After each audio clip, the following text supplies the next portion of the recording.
Good morning guys mga kabiks. Andito na naman tayo sa ating mga manukan.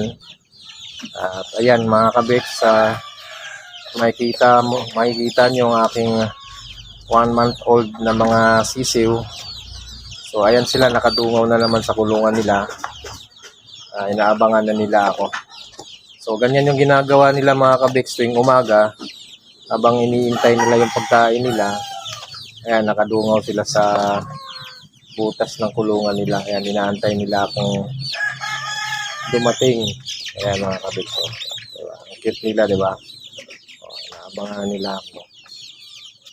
Gutom na naman yung mga yan. Tara na mga kabiks, magpapakain ako ng kanilang almusal ngayon.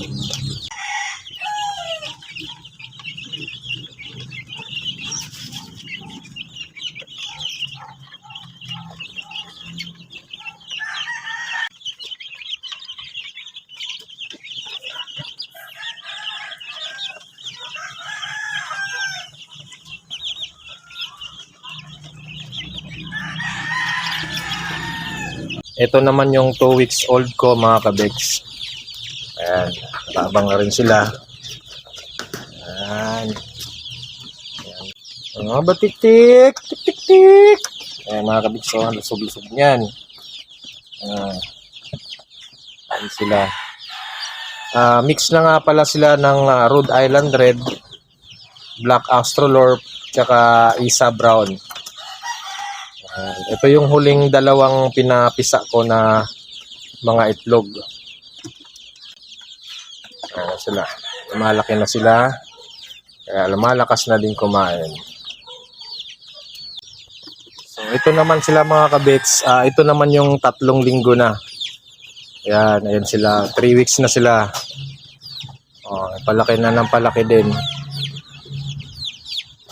Tik! Diba, lusog niyan mga kabiks. Ang laki niyan, no? Ang laking sisiw niyan.